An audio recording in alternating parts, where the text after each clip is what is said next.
thing. But in most instances, people don't need more information. They just need more execution. That's literally it. Like if you execute on everything you know, you can get to whatever goal you want to get to. Yeah, I think I could do 100K per month and probably more based on what I know right now. It's just a matter of consistently doing it and having the patience for the results. Having the patience is a huge one, man. And enjoying the process, because for a few weeks there, I just wasn't enjoying it. I kept thinking I was fucking behind, and we've had a lot of people over as well. So like, you know, it's just been a bit hectic, but only recently I was like, right, take it back in for a second, breathe, enjoy the process. You're not where you want to be right now. Someday when you are there, you'll be like, man, do you remember I was fucking freaked about all this shit? I'm here now. It's good, relax. Like, so it's like what me and Joel have talked about a good bit, the book that I never finished, the Be Your Future Self Now, like, you know. That kind of stuff. I thought you were gonna say the book I never finished, Finish What You Start. That'd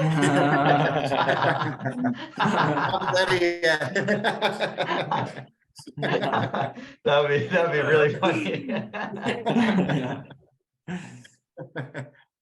But yeah, man, of course. For me, I suppose it's like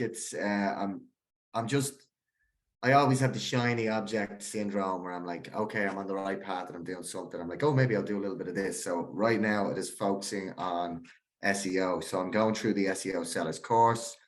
I am practicing what I'm preaching, and I'm updating my own online presence at the moment. So I'm going to be doing this for the next, I think, up until the end of next week. And then next week, I'm going to start putting a plan in place for LinkedIn outreach. But I haven't actually been doing a lot of outreach. I'm doing a lot of learning, and I think it's the right time to do it. So I suppose with me, I'm not going for anybody. So my target audience is somebody that has already paid for SEO or has an SEO guy on board or agency or whatever, and it's not working. So there's room for improvement. So like the dude that I'm talking to next week, he's had a mate of his that's been on for 5 years as an SEO expert.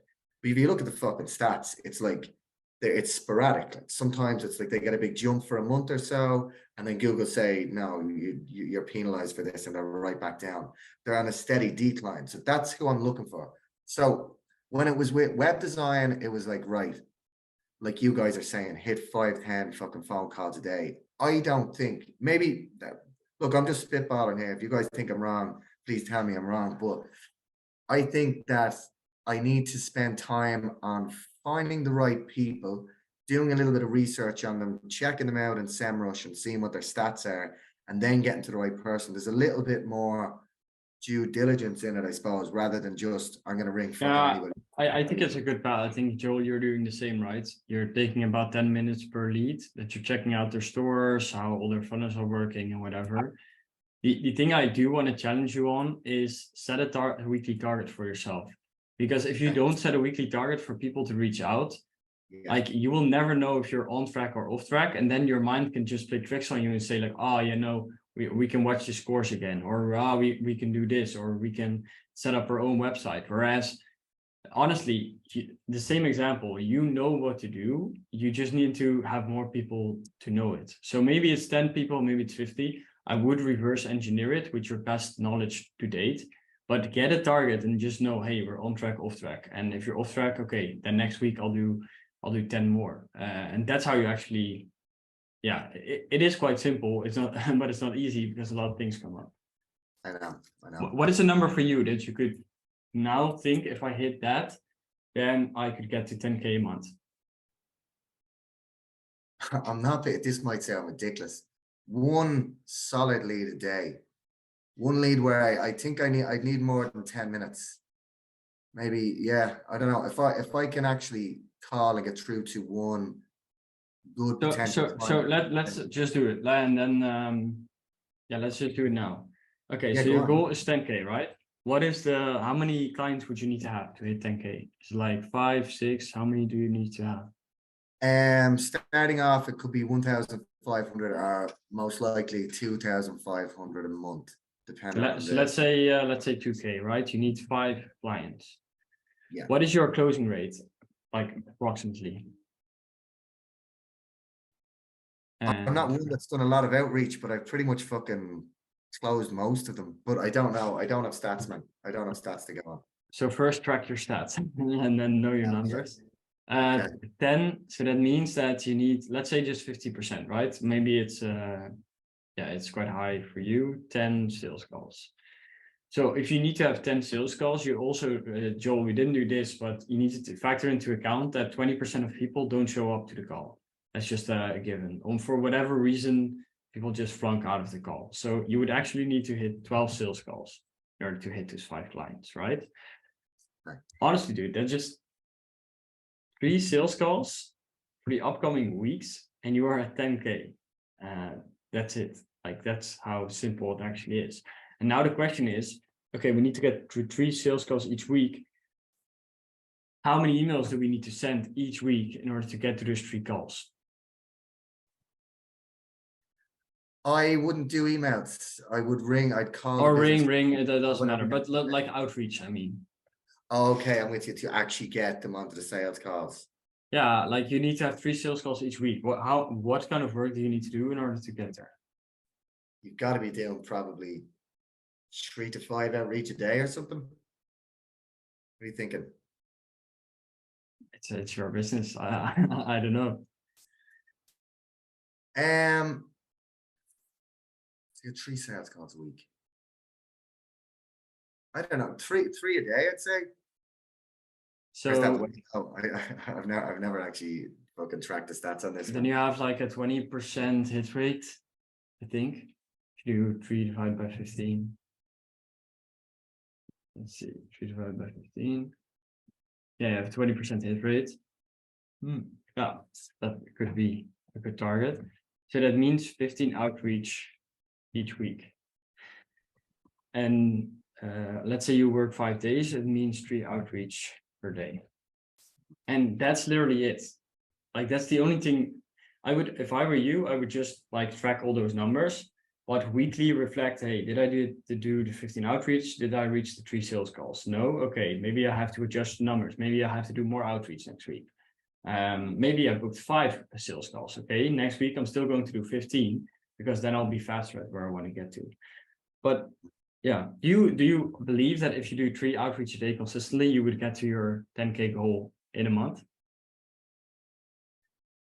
I think I should probably do more, to be honest. But at the moment, since I'm learning so much and I'm diving into that would be a healthy enough number to start.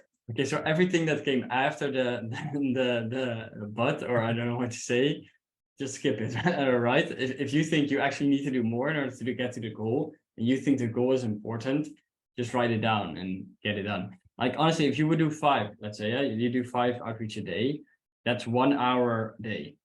If you would take like 10 minutes to do one. And then it's a question of, that's also what Joel changed in the schedule, is just make it like the #1 priority for you now. And then of course also do the learning. But let's say you do 1 hour of prospecting and then you take like a 5-minute break and you stare out as like just to reset your focus. Then you do an hour of learning. And then you get to, like, it's not that the 2 separate each other. You can do both. Yeah, that's fair enough. And dude, which way would you suggest doing the outreach first in the morning or the learning? Outreach. It's the most important thing for you, because like that's also, of course, it's busy work and it's a reactive type of work, but it's the most important thing for you right now. Like you want to feel like maybe calendar. now it'll be like priority #1, like what you guys were saying, like at the start of the call, like just fill up the calendar, just fill it up with calls. Yeah. And then when that happens, then prospecting becomes priority #2 or something. And then something else goes back to #1, whether that's systems building or whatever. But I mean, what Ali said right at the start, like fill the calendar. I was like, that's Dude, a bar, man. Yeah, that also Right really there. hit home with me, because if I Not look a now, fucking business if it isn't that, isn't it? Yeah. yeah, but honestly, yeah. after this call, I'm also going to send the 2 other guys at P Club like exactly this. Like, hey, I know we've already said this to each other. Like, that's our main goal with marketing. but I feel like we can do way more. Like we could also do 1 hour of just deep focused work on prospecting, whatever, until we have a team for that, just to book up the whole calendar and then go from there. Yeah. I appreciate that, dude. Yeah, I appreciate that. Yeah. 'Cause Also, I kept putting it on the back burner, man. I'm like, oh, I know I need to get around to it. yeah. I've got like $4.5 grand coming in the next 2 weeks, and it's like a fucking, it's a mental crutch for me. It's like, right, that money's coming in. I've got time to learn here, time to do this. That's your standards. Why not do that's your standards, right? Like if your standards would be 15K or 50K, then you wouldn't be happy right now. Yeah. How do you like elevate your standard? Is that an emotional thing, or is that like you just make a decision and you just stick to it? For me, it's mostly like the environment. That's what I notice in myself. For me, at least. Like, sure, you have all these mindset concepts, and yeah, it's important for yourself to actually set those steps. But I think if you are surrounded with people, that it just becomes way easier, right? Because to take the example, why I think it's brilliant you went to the mastermind, and if they're doing a mastermind again, I also want to go there, is that your standard becomes infinitely higher if you're surrounded with people that are doing 400K a month, right? Because then 10K a month seems like a tiny thing, and we always want to be like in the middle of the group, right? That's what we want to do. And for one, like you do have to have very clear what you want, because otherwise you can hang out with these people, get to a really great goal, and then you find out it's not your goal. Sure. But I think it's the easiest way to raise the standards, to actually see people that are also living what you want to do and the goals that you have. Yeah, and I think I'll add to that also, Stefan, that you see these people making crazy amounts of money, and you hang out with them and you talk to them, and in the back of your mind, you're like, dude, these people are not smarter than me. So you have a belief upgrade where like a belief upgrade I had in that mastermind, which was like, I'm way smarter than a lot of these people. I just haven't been in the game long enough. And and they're executing on the right things and I'm not. So there's like I came back thinking, like it used to be like I can scale to these numbers, kind of like what Stefan, do I want to? And if I do, I just have to accept that it's going to be a lot of hard work and time. And that's the only thing standing between that is like this for me, like deciding to get there, and then like the hard work and time. But the thing that I struggled with is like sometimes I go into this existential thing where it's like, yeah, but like do I really want to make that much money? Do I even care about that? And I think that doesn't serve me, because like of course, like what else am I gonna do with my time, you know? Yeah, but that's why you have to make it about your limits. why, right? Like, why do you actually want to do what you want to do? I think that's what it comes down to. Yeah, no, I agree.